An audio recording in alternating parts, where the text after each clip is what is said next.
The Indianapolis Colts are the best team in the NFL. There is no case that you could make to argue that point. They have got the best record.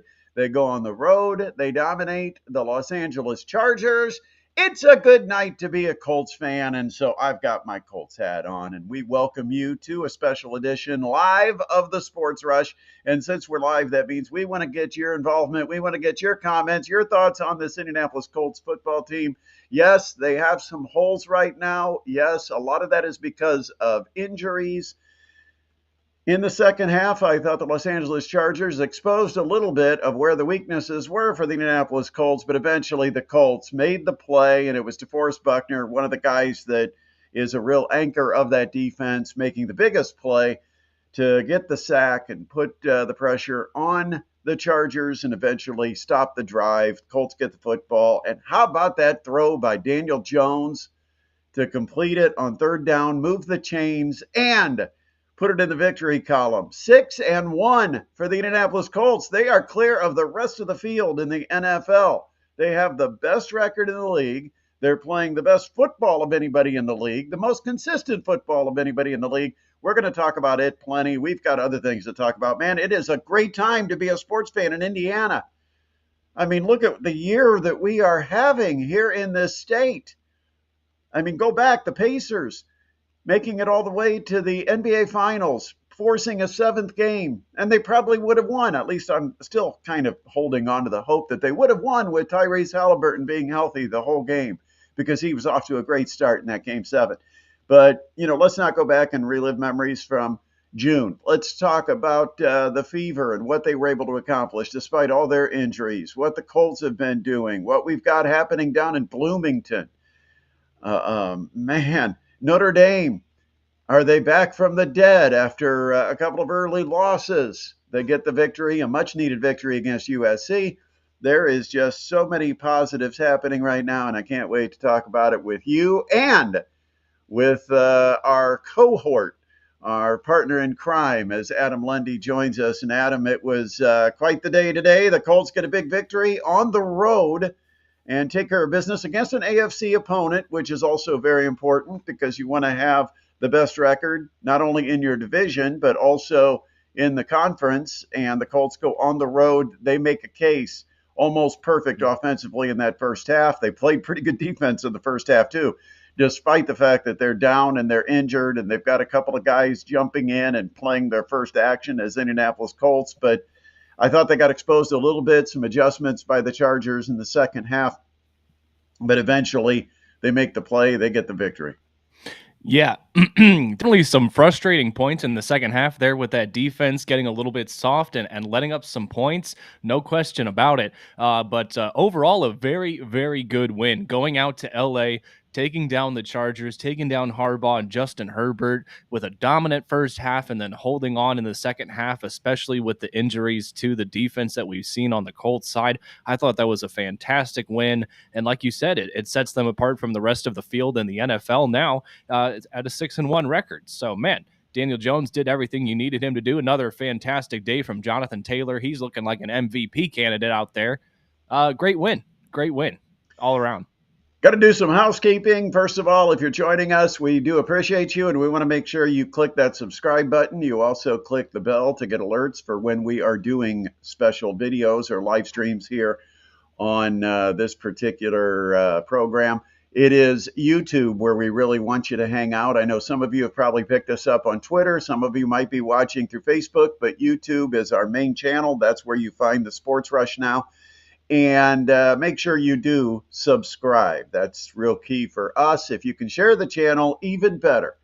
Give you an update health-wise. Of course, last week we talked about it being the COVID show because I was down with COVID. Actually, Monday was not a good day. It was I was at the peak of my little bout with COVID last Monday, but it was overall it was not as bad as the first time I had it or the second time I had it. Third time they say is a charm, and apparently it was better. But I'll tell you, the biggest thing for me was the fatigue. Just completely drained. I mean, no energy. And the problem is when you spend 4 or 5 days and you can't get out of bed and you can't even get up and hardly make it to the restroom, that then once you kind of feel better, you're drained very quickly. And so I kind of dealt with that over the weekend here. Just, still kind of dragging a little bit because I put in a lot of work over the last couple of days, 2, 3 days. I've been pretty busy. And so, uh, trying to bounce back. But I feel better. It was a pretty quick round. It only lasted 4 or 5 days.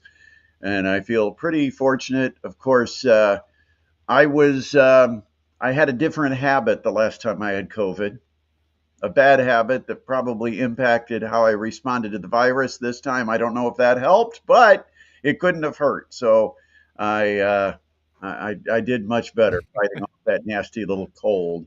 So I'm glad to be back. Yesterday, as we mentioned before, I had the distinct honor to be able to be part of the broadcasting folks that covered the Paravolley Sitting Volleyball World Cup Championships, which happened right here in Fort Wayne. Now, I don't know if anybody watched this on YouTube. I imagine most of the people that are watching our video probably didn't check it out. Some people hopefully made it out to Turnstone at some point during the week because this was a prestigious event, a worldwide event. It's been held in countries all over the world. It's never even been held in the United States. And they brought it to Fort Wayne this year. And Fort Wayne did a fantastic job hosting this. You had countries, many, many teams and countries from all over the world, both men and women, competing. There were 7 days of competition leading up to the medal round, which took place yesterday, and we streamed it. I had a chance to be a part of the broadcast and really appreciate the people at Turnstone, Stasha and Sarah doing a fantastic job. Had a chance to visit briefly with Mike out at Turnstone. And between Turnstone and Visit Fort Wayne, they did an unbelievable job organizing this entire week, making it special for all the athletes. If you do want to check it out, it's under the Turning Stone YouTube channel. They've got all the medal matches there that you can watch. But just special. And it was great to have it end the way it did. USA women in the gold medal match, which happened to be the final match of the entire week. The women took on Brazil. Now, Brazil is a country synonymous with volleyball. Standing, sitting, doesn't matter. They're beach volleyball, all forms of volleyball. They're very big into the sport. Oh yeah. And USA women took on Brazil for the gold medal and got down 2 sets to none. Mm. And it looked like, well, this is kind of a downer way to end this whole great week. They ended up coming back from behind. They were down actually pretty big in that third set, and then turned it around, got the third set victory, made it at least interesting. We thought, well, at least they're not embarrassed. They got one. Then they win the fourth set, force it to a fifth set, and they race out to a 14-7 lead in that fifth set, which only plays to 15 points.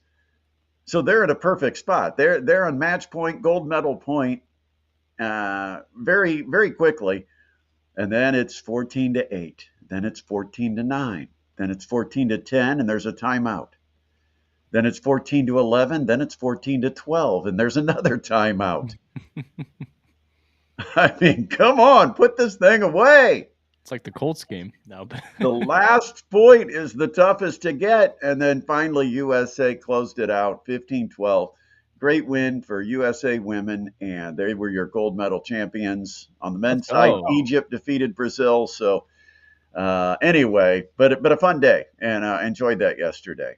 So all right, so let's talk more about this Indianapolis Colts win. Daniel Jones, got to talk about him as an MVP candidate, but you know what? I'm not so sure on the Colts who the MVP is. Is it Daniel Jones or is it JT, Jonathan Taylor? Flip a coin, and just pick whichever one it lands on, and you got a case for either one of them. Or is it Tyler Warren? The Colts finally got it. Warren's a very important piece. You can't talk about him as an MVP, but he completed the picture, right? Yeah, I know. He's exactly what they needed in a tight end. It fits perfectly, and it was a good draft pick by Chris Ballard because he fell to him. Couldn't have made a mistake. It's like somebody just handing him a gift, and him all he had to do was accept it. But no, he's Um, been fantastic. A great target for Daniel Jones and able to pick up a good amount of yards when he gets the catch afterwards. And he's strong, he's big, and he's everything they needed. I mean, he's a great complement to the other targets downfield. I mean, and that's the other thing is when you look at Jonathan Taylor, part of his game and the success he's having is because of the blocking up front. The Colts, they kind of revamped that offensive line. 4 years ago, it was ranked as one of the top three lines in the entire league, and then you kind of age out, and you got a couple of guys that move on, and Costanza, Costanza ended up retired, and then you had Ryan Kelly, of course, moves on, and Will Fries has moved on, and so Mhm. you get guys that have kind of evolved. And again, these are a couple of draft picks that the Colts have put in with Bortolini and Gonzalez. And I think the offensive line's as good as it's been in a long time. In a long time. I mean, they are doing some dominating up front. But I think one of the keys for this blocking and for Jonathan Taylor is everybody has bought into blocking.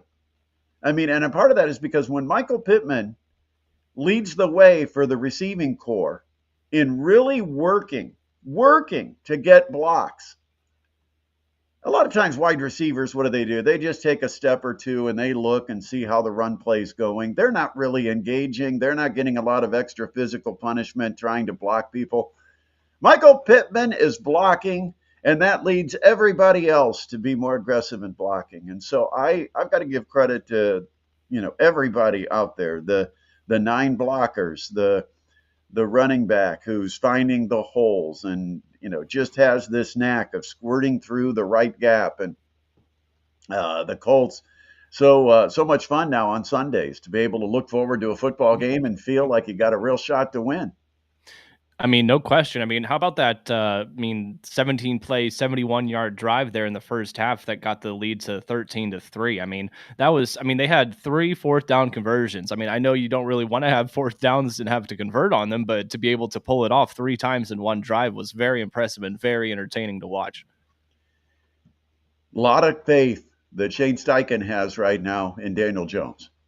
Definitely. I mean, that timeout and then that third down late in the game just to get that playoff, and he knew he's going to be able to execute it perfectly to get the first down to basically seal it. So I thought that That's was great too. that's obvious, and that's a good example right there, Adam. That play that you don't want to give the ball to a running back that you're worried about fumbling the football late. In the same regard, you do not want to trust a quarterback that you believe has any chance at all of making a mistake. An incomplete pass stops the clock. An interception may lose the football game. But yet he's got enough confidence with that type of risk. Like they say, there's 3 outcomes to a pass, and 2 of them are bad. And yet he trusted that the one was going to be the end result, and gives Daniel Jones basically the football game and says, "Go, we need a first down here. Go get it for us." And he did. He delivered a strike. Do they go to their possession guy Pittman? No, they go to Alec Pierce. I mean, what great stuff for the Colts. Once again, we'd love to have your comments. I know I don't think we've got any comments, but we got quite a few people watching. So if you've got anything you'd like to add, uh, give us a comment. I'm not sure if we get the comments from Twitter and Facebook. I know we do get them from YouTube for sure. So if you're on YouTube watching, which is where we really prefer that you watch us, although it does seem like 90% of our views are coming through Facebook and Twitter. But if you do happen to watch us through YouTube and you want to leave a comment or a question, we would love to hear your thoughts on the Indianapolis Colts victory over the Los Angeles Chargers. That I thought here's my thoughts in the second half. The Colts got comfortable with the lead. They also got comfortable with the offense scoring every time they got the football. That was the way they were playing third quarter. Like, we just got to make them use time because when we get the ball, eventually we're going to score again. And eventually that will burn the second half clock. They won't have enough possessions with us being able to score when we have the football. So we just have to slow them down. And that's that old keep everything in front of you, soft coverage, 3 or 4 man rush. Doesn't work with this team. They're not made that way. And I They've mean, got one or two guys that can go get a quarterback. And other than that, you've got to send an extra guy, whether it's a corner blitz, whether it's a linebacker blitz. You've got to keep things disrupted. And the most important part of it is even if you're going vanilla coverage, you can't show them you're in vanilla coverage. You've got to show something different at the line of scrimmage. That was my complaint about Gus Bradley, is they tipped off everything they were doing as far as coverage in the last 2-3 years under Gus Bradley's defense. And there are times, Adam, where we're seeing it in Lou Anarumo's defense, especially when the Colts are getting these leads. They're all of a sudden becoming vanilla. They're lining up in their old habit of, 4 at the line of scrimmage, 2 linebackers lined up behind, everybody soft at the corners and safeties. Don't like it. And I don't think it works. Not for this group. No, and I think you nailed it on the head when you said it's not just the fact that they're playing vanilla defense, it's the fact that the opponent's offense can pick out the fact that you're being very vanilla very quickly, and in a matter of a quarter, score 14 points and nearly scored 21 points in one quarter against that soft defense. So I would have liked to, I understand the methodology behind it. I just don't think that they were up enough at that point. I would have liked to see the defense look more like it did in the first half, get punts, get interceptions, keep those ears pinned back, put Herbert in pressure. Would have liked to see more of that, but in the long run, it did work out today. So can't complain too much. I can complain though. Thing is, it isn't always going to work out. It's one of those things where you start to play percentages, but there are no percentages that equal 100%. And so, you might say we've got a 70% chance of winning this game if we just sit back and soft coverage. That's great. But I don't want the 30% to happen in a playoff game. Or, No. you know what I mean? I mean, eventually you've got to show that you're willing to do different things so that teams can't plan for you. I thought one thing we saw from the Chargers, the adjustments. And I'll tell you, every Colts opponent's going to do this, and I'm not giving anything away here because anybody who watches film and has half a brain understanding football is going to know this is what's coming. But as long as Jonathan Edwards is on the field in man-to-man coverage, his man is going to get targeted because Jonathan Edwards cannot guard or cover. I got my basketball terminology. He cannot cover anybody. And, fourth down, what do? They set up an alignment where they figure out the matchup against Edwards, and that's the guy that Herbert goes to him quickly. And of course, it seems like more often than not, we're watching guys make a catch, get tackled after making the catch. And that's the one thing Edwards does is he tackles him right away, which also gives us, the viewer, a chance to see who got beat in coverage. Because if he whiffed the tackle, then we'd have to go back and say, who was the guy that was supposed to be covering that guy? Instead, he allows the catch, then he makes the tackle, then we're looking, there's 35 getting up off the pile again. He's not a great man-to-man cover. The Colts defense is schemed that there's going to be a lot of man-to-man, but that's why if you're going to be back to man-to-man on the back end, you've got to be able to get to the quarterback on the front end, and the Colts didn't do it enough in the second half. Eventually, when they did, what happened? They put the game away. DeForest Buckner, huge sack. And Latu, I thought, again, disruptive. He put pressure on Herbert, made him escape the pocket. And, anytime you get a quarterback that has to escape the pocket or scramble, sometimes you're taking away big plays because if you give them the time to stay in the pocket and throw, with that secondary, I don't trust that there's not somebody that's going to be open downfield. And as critical as we have been of Franklin, we got to also give the man some credit. He had a hell of a cover play at the goal line late in that game in a man-to-man, he was stride for stride, and he reached in perfectly and almost fundamentally by the book stripped it away to deny any possible catch there at the end zone. So give Franklin his due for at least that one play. There you go. Can't go any Credit. further than that, but that was a hell of a play.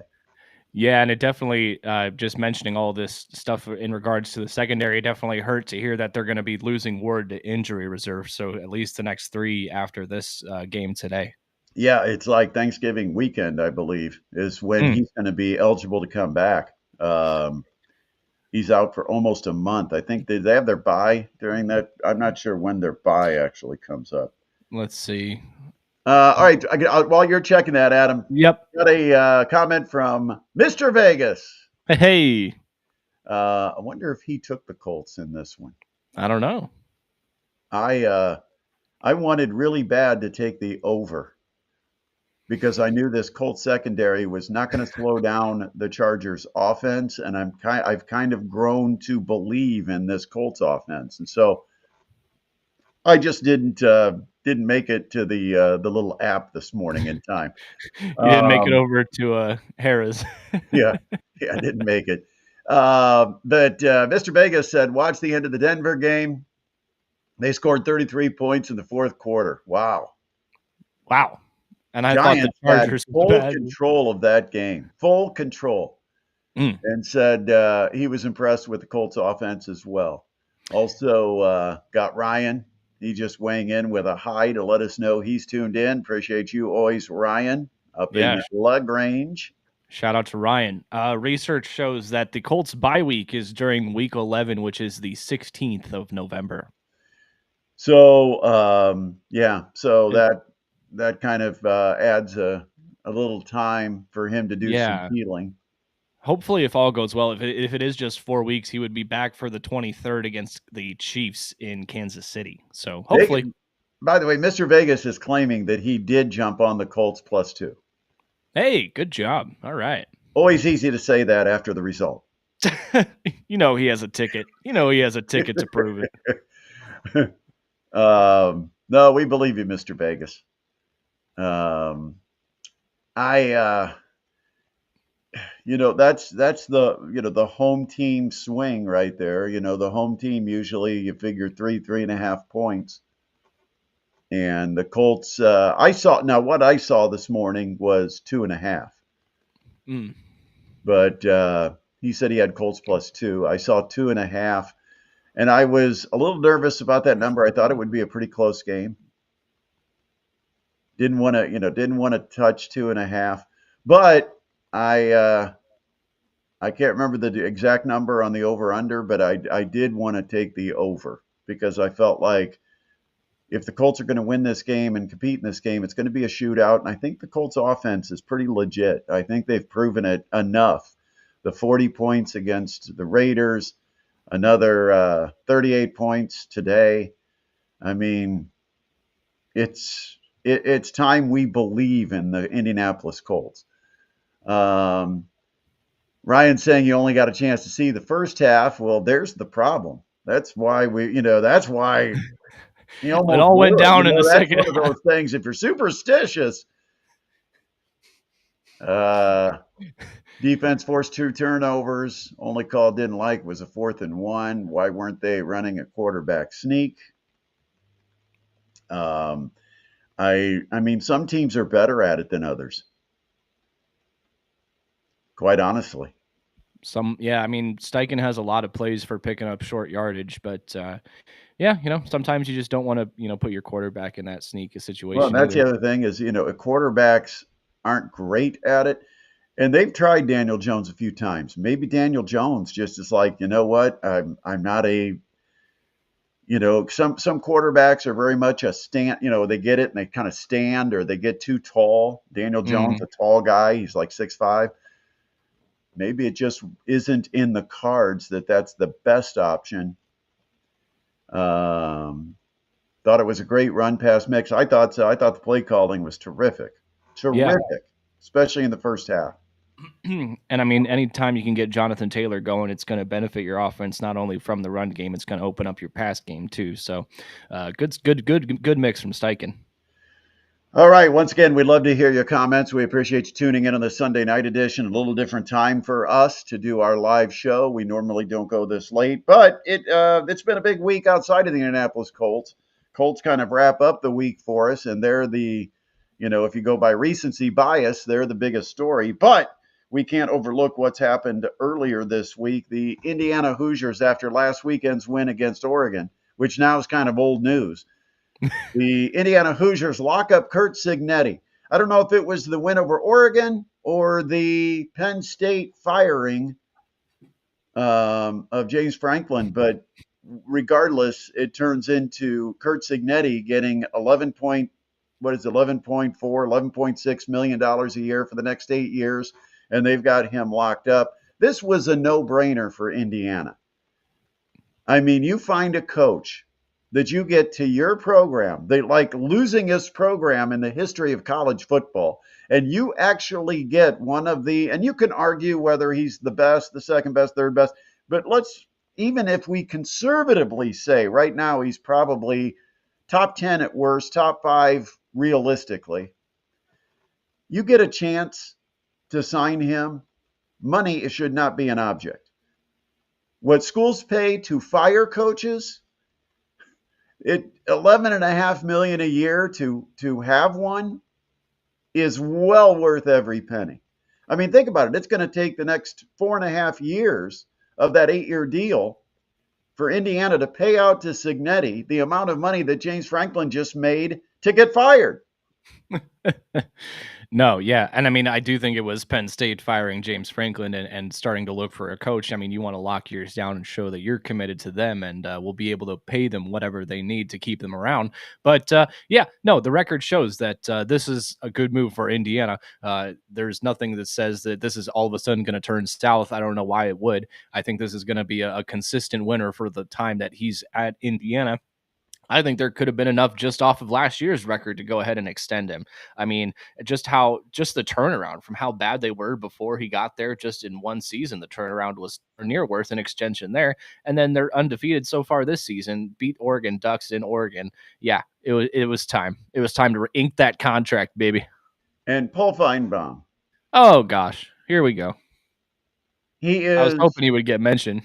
he is a Big Ten hater. Doesn't like anything the Big Ten does. Is probably very envious of Indiana having one of the best coaches in the country. And you know the thing about Cignetti, he appeals to the fan base, the boosters, the administration, the players, the media. I mean, he appeals to everybody. I mean, all of the national talk shows and the national yakking TV shows, they are climbing over each other trying to get Curt Cignetti as a guest because he sells the program, he sells the product, he's entertaining to listen to, he's bold, he's honest. He drops in just enough humor to keep it entertaining. Um, he is just, and of course, as an X and O's guy and a preparation guy, unbelievable. Talks about having practices that are only like 90 minutes long 3 times a week. I mean, and he's dropping that in intentionally. He's letting he's letting future recruits know when you come here, we're not going to overwork you. We're going to develop you, but we're going to do it in such an efficient way that you're going to only have to commit 90 minutes a day to football.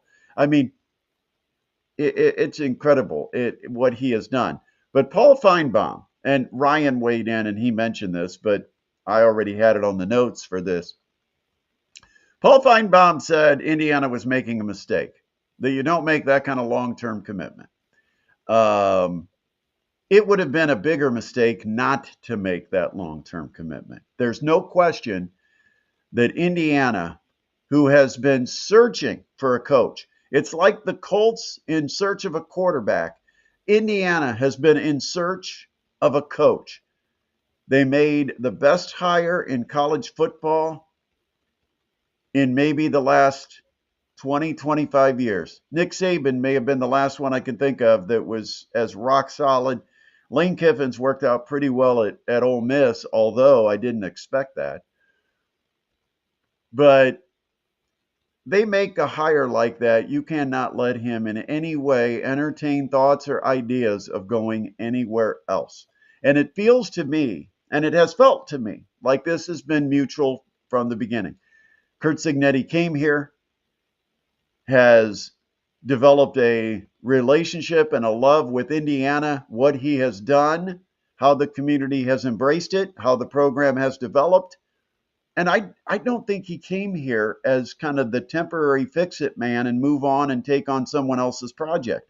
I think at his age, he's looking to build a program that he can then ride all the way to a retirement. And when you're a coach, you're moving a lot. For every 4 years, 5 years, you're up, you're going somewhere different. To have some stability in your life as you get older, got to feel good for Kurt Signetti, for his wife, for his family, for his kids. And so I think this was the perfect marriage, the right decision. I don't think there's any second guessing it. Even if Indiana completely tanks in a couple of years, I still think it was the right decision. Go ahead and come back and pull this video if Indiana goes 4-9 or 4-8, whatever, in a couple of years. It doesn't matter to me. They did the right thing at the right time. You've now got the Florida job that's open. Billy Napier got fired today. That's a couple of pretty high profile jobs. Penn State and Florida, those are Man, big time programs. yeah, we'll Indiana see. has the coach. Indiana, I think, is the number one team in the country. And I'll tell you why. I know 38-13, some people are thinking, oh, well, it wasn't as impressive as we thought. Okay, maybe they didn't win the style points this week by putting up 60 on Michigan State. But this was a trap game. I mean, this was Kurt Signetti talking about that Oregon game all the way through Thursday interviews. Hmm. Players know, players see, and he can go to practice and tell them to put it out of their mind. But when he's on TV that night talking about it again to another show, it's going to, kind of be something that carries through the program. People are saying to the players all week long, great win, unbelievable, watch the game. It's hard to get uber focused on a team like Michigan State. And no disrespect, but it is somewhat disrespectful for me to say Michigan State. But for them to be prepared and not fall into the trap. Now they're going to have the hype machine coming back to Bloomington because Big Noon Kickoffs announced that they're bringing the crew to Bloomington for the UCLA game this Saturday. Now, how do they handle the hype again? Because now they're going to be the focus of the nation. And to me, Indiana has proven with the road wins they've got against Iowa and against Oregon. Let's be honest, they should have beaten Oregon a lot more than 30-20. Hmm. They denied themselves points when they could have added points late in that game. But I think Indiana might, with what they've got offensively, defensively, and let's go ahead and I got to be able to say this correctly. Heisman-Doza. Yeah, Heisman-Doza. They I've started the chant in the stands. I've been seeing it. Heisman-Doza. Doom, doom, doom, doom, doom. Yes. Man, yeah, it has to feel good to have a just a winning atmosphere down there at Memorial Stadium and have all those fans back and engaged and filling the stadium. Again, that's another thing that's turned around too. I mean, the stadium's full. Everybody's having a good time down on game day, college game day next week. So, man, Well, it's good not stuff. college game day. It's Oh, big it's not noon kickoff. big noon kickoff. College My game bad. day is going somewhere else. Man, They're going to Nashville. They're going to man, the Vanderbilt game. blah blah blah. Anyway, no, But but it's big it's noon good. kickoff. Yeah, Brady Quinn and those folks. still a national audience there for noon game in Bloomington. So what did Heisman-Doza do? Fernando Heisman-Doza was Yeah, 24 of 28 for 332 yards, 4 touchdowns, 0 picks. You can't man. perform much better. Kurt No, Signetti, who is not one to freely give praise, actually called out Mendoza and said he's a really good player. Wow. No, but that is high praise from Signetti. But I mean, just another fantastic game from Mendoza, who has a 73.5% completion rating on the year, man, or percentage on the year. It's just the accuracy and the way that he's able to set up and just get good plays is awesome. So accuracy and highs Mendoza. Official national rankings today: Indiana number 2 because of the loss by Miami to Louisville. I've told you before, I thought Miami was a fraud and they were overrated. I think they're a good football team, but I don't think they were a number 2 football team in the country. And eventually somebody got them. Jeff Yeah. Brom. Imagine Hey, that. A yeah, former Purdue coach did Indiana a favor. classic. Went I forgot down, Jeff beat Brom. Miami at Miami. Yeah, At that's a great win. Miami. Great win for Louisville. And so Miami falls, Indiana and Ohio State are the top 2. We might have a 1 versus 2 showdown for the Big Ten championship game. Yeah, wouldn't that be something? I mean, yeah, they weren't going to bring Ohio State down after a 34 nothing win over Wisconsin up in Camp Randall, but yeah, definitely 1 and 2 in the nation, no doubt about it. I don't think there's any question. Ryan says the only way Indiana's going 4-8 now is if Sig gets dementia. There's no way it happens. All right, let's talk about Notre Dame. Yeah, that was a They've got good. no margin for error. They are in must-win mode. Their college football playoff has already begun, Yep, like every 7 game is a games must early. win. Yeah, must win, and it was closer than I think Notre Dame fans would have liked it. They pulled away late to make it that 10-point win, I believe, but yeah, it was A couple of dicey missed there. opportunities for Notre Dame, but Yeah. they could have pulled away maybe a little more comfortably. But um, they kind of in my mind, it's kind of like letting USC just be able to hang around and never Hmm. put the game away. But Jeremiah Love is unbelievable. Man, yeah, I mean, he ran for what, 228 yards or something like that? He had a 228 on fan 24 carries. Heck of a day, Woo! Jeremiah Love. Fantastic, yeah, so he got the job done for the Fighting Irish. Rainy night in South Bend last night. It got sloppy there as the game went on. Yeah, it was kind of disappointing for the fans. It seemed like because of it being USC, the Hollywood versus Notre Dame, and the fact that it's perhaps the end of an era with these two rivals, Right. you had a who's who among the people that attended this game. It was quite the crowd, and the rain kind of puts a damper, literally, on that. Yeah, but, hey, that's football in October for you. There's always a chance of some, precipitation, whether it be rain or snow. Yeah, yeah, exactly. We're kind of fortunate. So Friday night, speaking of rain or snow, we were blessed Yeah. with great weather for the high school football. Made our way to DeKalb. How about that? And let me say, they are really progressing as a program, not only on the field, but how about the new stadium? They've got a new entrance. They've got a new home side.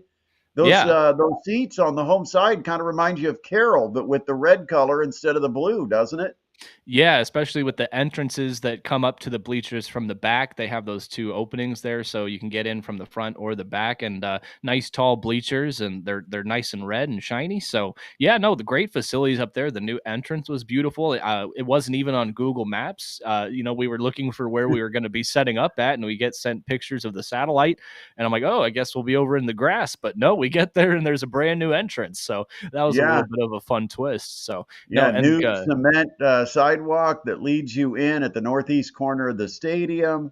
yeah. And well, what they've got to do is they got to be able to accommodate entrances near the parking that already pre-existed before before they move the home side over to the west side, Mhm. which is a brilliant move. And I'm starting to hear rumblings that maybe Spooler Stadium could eventually do this.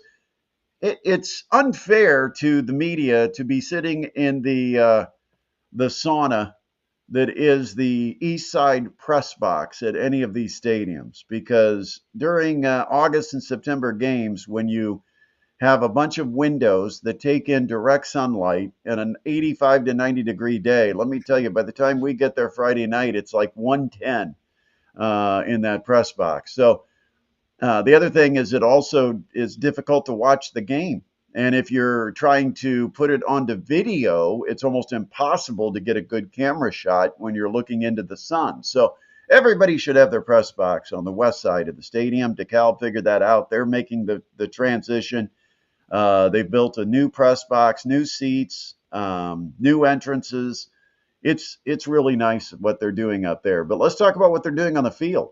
Eli Yeah. McCormick, a huge night. DeKalb comes from behind in the fourth quarter. After they led most of the game, they found themselves behind 28-21. Eventually, they get it tied, and then they get an interception. They turn that into a game-winning field goal with 9 seconds left. DeKalb, for the first time in 13 tries, defeats the Leo Lions 31-28 and second place in the NE8 behind only the East Noble Knights. The DeKalb Barons, coached by former East Noble assistant Ryan Robertson. I made the comment on X. Ryan Robertson is trying to pull his best Kurt Signetti with the DeKalb program coming in, taking over a team that has been down, that has never been a real threat to win the conference. They've had some competitive years, but they've never competed for a title. And all of a sudden this year, you could say they competed for a title because they had East Noble on the ropes back in week 4, Hmm. fairly early in the season. They had them in trouble, and East Noble was able to get a late touchdown to win that game. But but the bottom line is DeKalb's got a football team, folks, and all of a sudden now it's one more to add to the list of contenders in sectional 19. That is going to be brutal, isn't it? That sectional class 4A sectional. Yeah, sectional 19. And we've talked about the bottom of this bracket before, which features two games: Columbia City, DeKalb, and Bishop Dwenger Leo, which is where we'll be Friday night with 1380 The Fan. But yeah, so that's going to be. Columbia City's no slouch. So if DeKalb can get past them, they'll have to face the winner of Bishop Dwenger and Leo to get to the finals of that sectional 19 bracket, which has East Noble on that other side. Yeah, East Noble, man, the ping pong balls really like the East Noble Knights.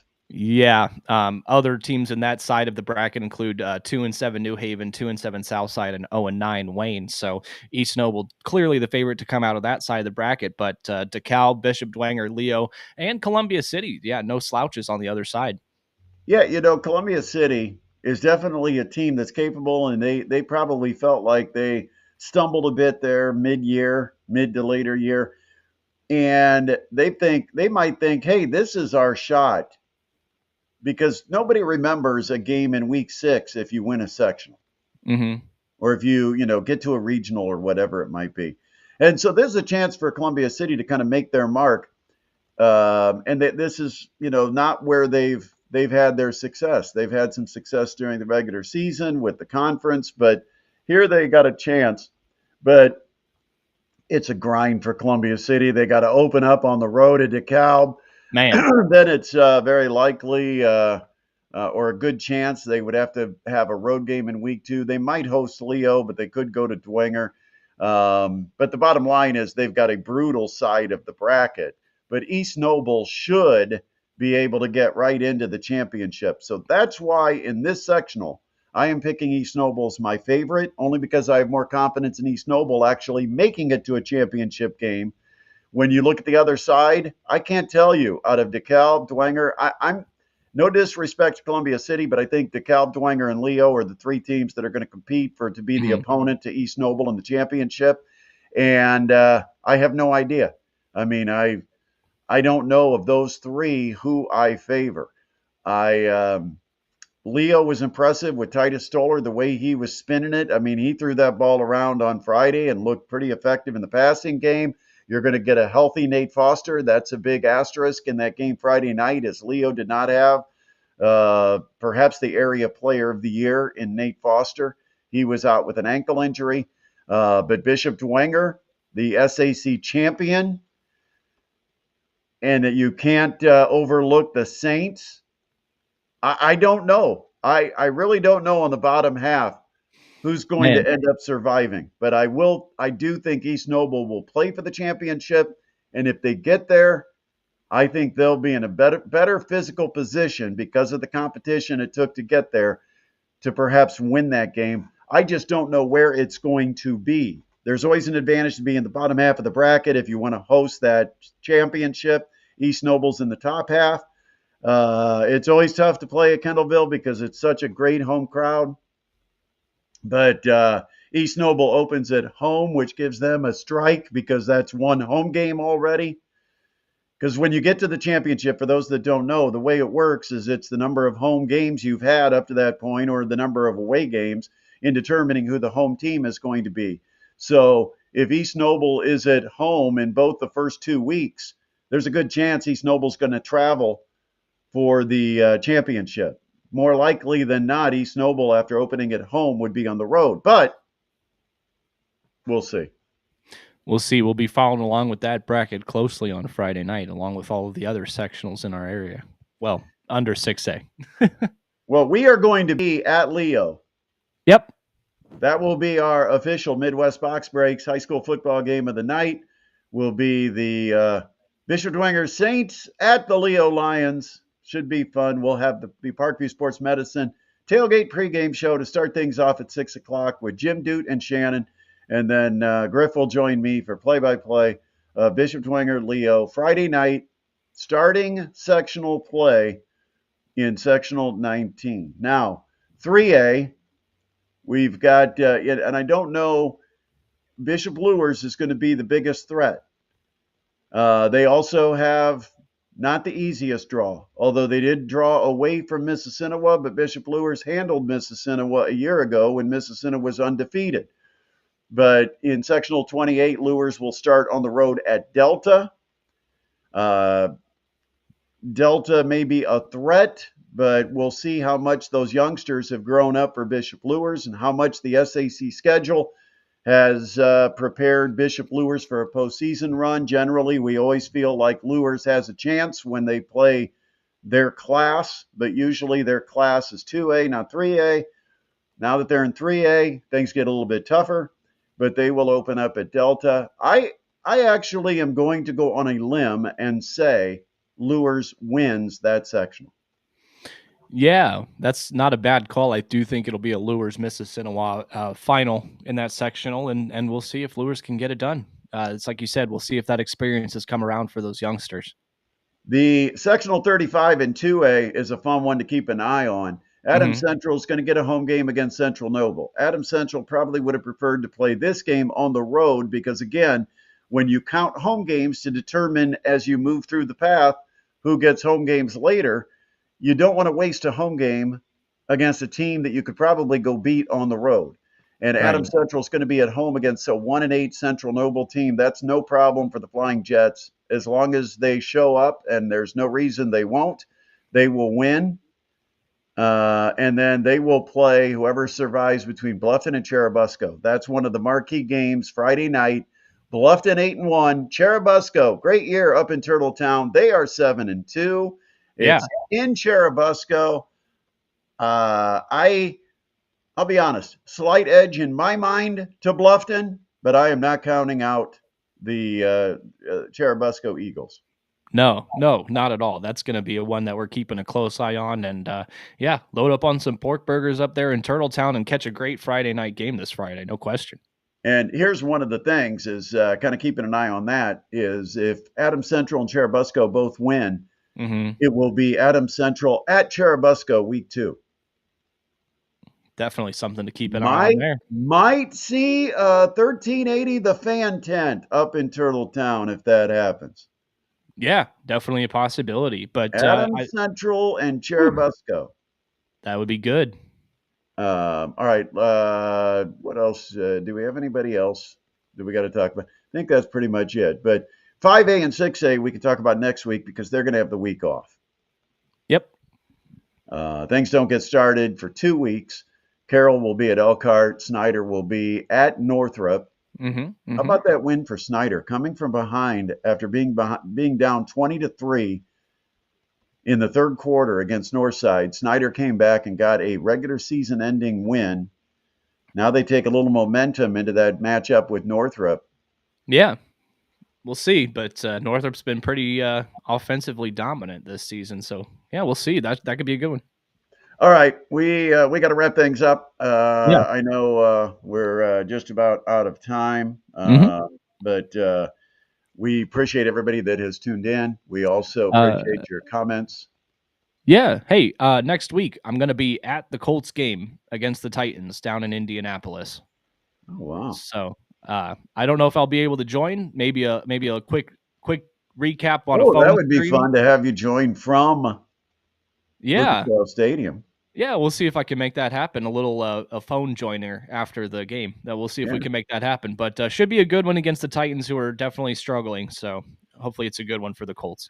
Yep. And once again, the Indianapolis Colts with the 38-24 win today, and the Indianapolis Colts are all alone at the top of the NFL standings. Woo! Number one seed, best in the AFC. I mean, they're going to have what, at least a 2 game cushion on everybody in the AFC South. Yeah, AFC South is going bad. So, and we'll see how Texans do tomorrow night. I think they're taking on the Seahawks or something like that for some Monday Night Football. Yep, Uh, Texans are at the Seahawks. so go Seattle. Yep. All right. So Adam, thanks. Have a great week, and we're gonna be talking to you next week See ya. somehow. Somehow. All right. Let's go ahead and wrap up the Sports Rush once again. Before you leave us, make sure you subscribe. Make sure you join us on our YouTube channel. It's the @ Brett Rump, BRETTRUMP. That's how you find our channel. Search for it. When you find it, make sure you subscribe. And if you click the bell, you'll be able to get alerts as to when we do go live or when we have any new content that you might want to check out. And we appreciate you doing that as well. Also, make sure you review our shorts. Those are 60 seconds or less, little content, little clips that kind of keep you up to date on some of the comments and thoughts that we have on certain topics. And it's very easy to find the shorts that apply to the topics you're most interested in. So whether it's the Colts, the Pacers, the college basketball scene. I did want to talk about IU. Didn't really have a chance, but let me just say, Indiana basketball got on the court against Marion, and Pat Knight, former Indiana assistant coach, Bob Knight's son, and Indiana looked pretty darn good. I'll just say the first sampling from Darian DeVries's team is that Indiana is going to be a better basketball team, and they can shoot threes. And maybe for those in the back that didn't hear that, Indiana can shoot the 3-pointer because it's been a while since we've been able to even say that. They've had a shooter or two kind of drift through the program, but to say that Indiana could be a 3-point shooting team has just not been something that's been synonymous with the program. And Trent Sisley might just end up being the best dang freshman in the country. Oh, I know there's a boozer that's over there at Duke, and there's some others, but Sisley can ball. He can ball. He can deck it. He can rebound it. He can pass it. And he can shoot it. He's going to be a weapon for Indiana. Freshman, Trent Sisley. But that was fun to see. All right. Thanks again for joining us. Do hit the subscribe button. We'll look forward to talking to you again soon. Have a terrific Sunday night. And we'll talk to you again here on the Sports Rush with